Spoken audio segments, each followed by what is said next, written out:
Hey there, good afternoon, everybody. Want to welcome you all here to the Prog Monster. My name is Murph. I am the host of this show. So we are here with the series that we've now been running for probably a couple months, which is Monsters of the 70s. Yes, I've picked 10 bands that I'm doing an episode each on that I think were influential during the 70s and who I like.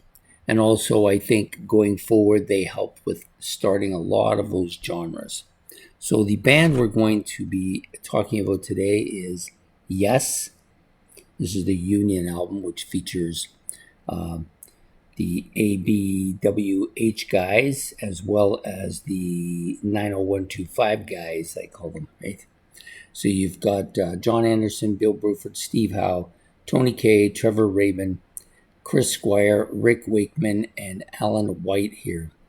So this is when you look at the all-star cast on this album and the album cover itself and what you think the music could have been, this could have been quite an amazing album. But there's a lot of funny shit going on when there's people cutting stuff by people that they shouldn't be. Some keyboard parts being redone as if Rick Wakeman can't play his own keyboards, that kind of stuff. Steve Howe, same type of thing going on. And just generally not a good experience for most of these guys. So not sure why it went that way, but it did. I mean, you know how it is there's always somebody who wants to do something their way and they don't want to listen to the majority of the other people. They're going to do it their way, thinking it's the best way, and it ends up not being that great of a way, right? Anyways, we can talk a little bit about the band. So they have 25 studio albums, yes. Just released the most recent one, Aurora.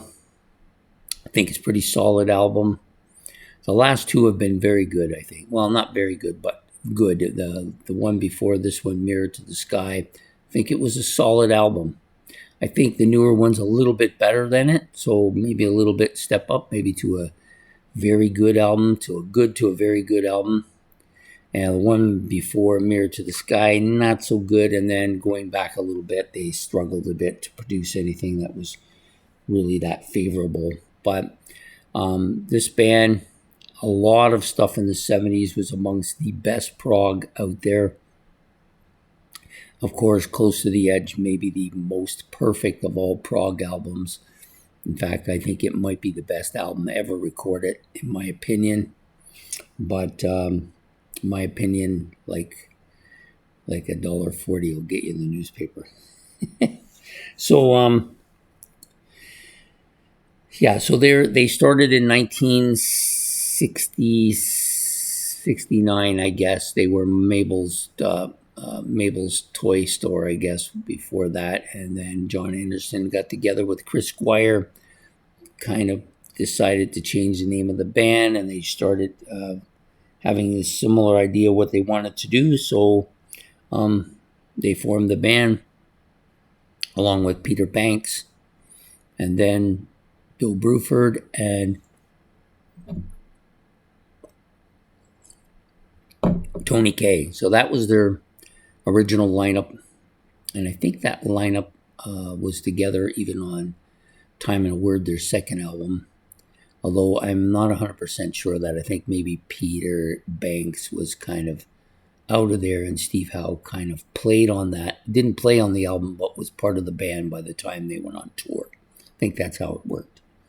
Then you got the Yes album, which is the first one with Steve Howe actually playing on the album.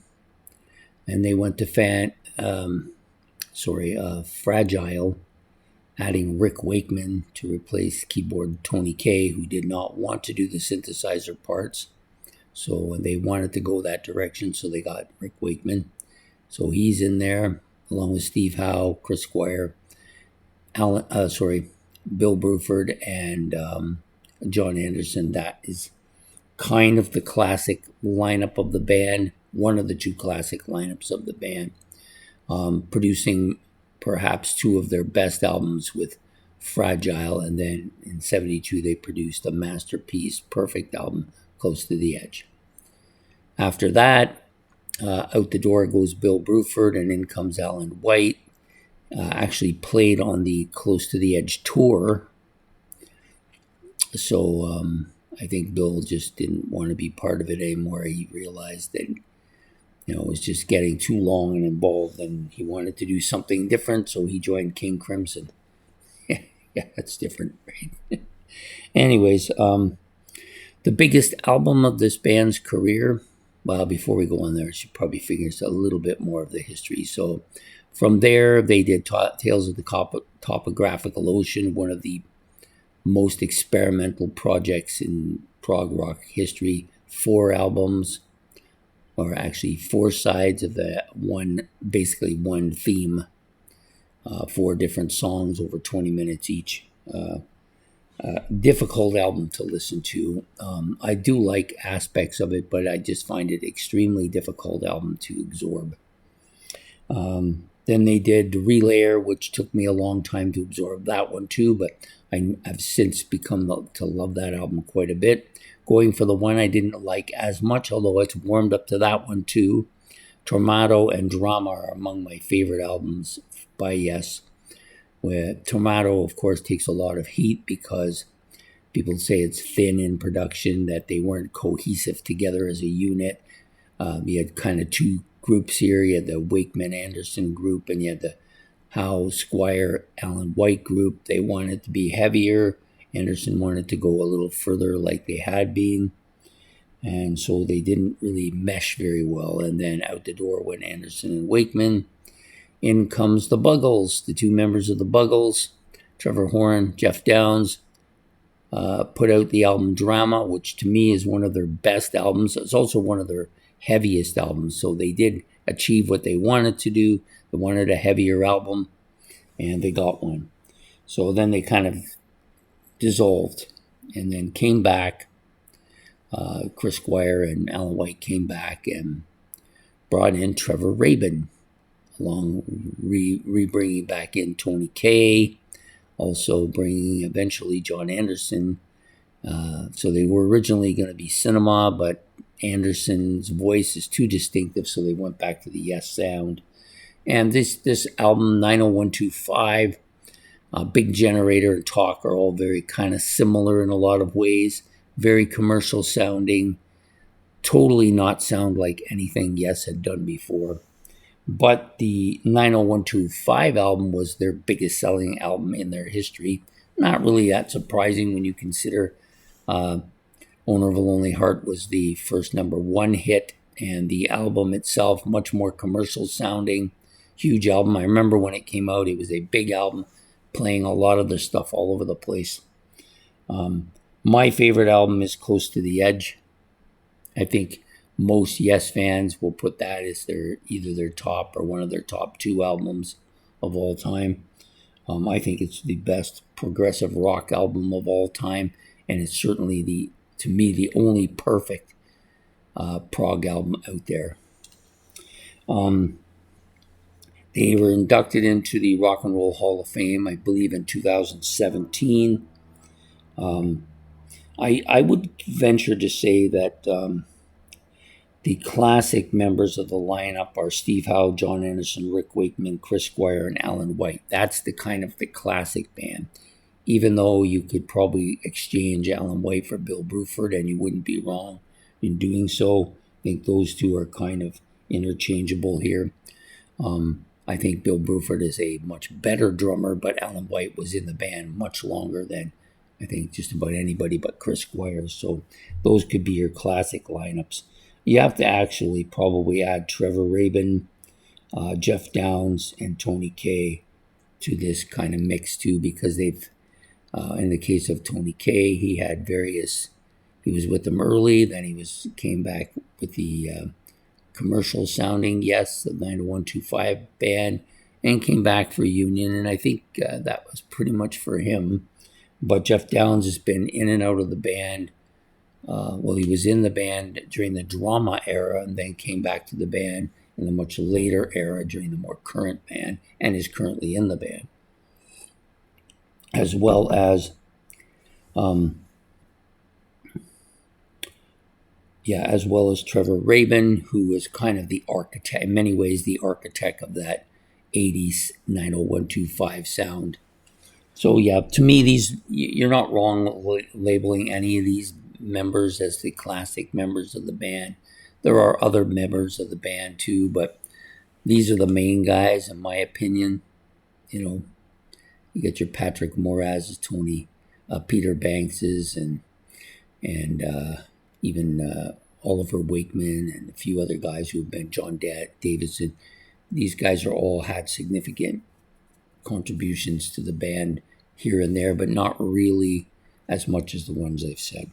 So my history with the band is very simple. It goes back to 1980 when I bought the Drama album. I had already been pushed in this direction by my friend, but I didn't decided to wait till the Drama album came out to make that my official first album. I liked it, but I thought it was kind of a different album. I thought if this is the way this band sounds, maybe I'm not too keen on them initially. But once I went back and started collecting Close to the Edge, Fragile, Tormato, the Yes album, I began to realize that really isn't the sound. The Drama album is really kind of an abnormal sound for them. So they became my favorite band in the 80s. Took over from Rush in about 82 or 83. Remained my favorite band almost right up to the turn of the century. Although my music listening to kind of died in the 90s. I wasn't really listening to much, so they ruled the decade of nobodies really until I started coming back to the music in the late 90s and early 2000s. Once I got back into Rush, Rush kind of overtook them and went back into first place. But yes, for a long period there, probably almost 17, 18, maybe 19 years were my favorite band. And I still love them quite a bit. They're now down to my number 3 band, as Jethro Tull's kind of passed them on the way too. But some great stuff. Seen them a couple times. Actually, I think I've seen them in the 90125 era once. I may have seen Steve Howe with Asia as well. And I've seen bits and pieces of other stuff too that you could associate with them. So that to me is kind of my history of Yes. They're still going.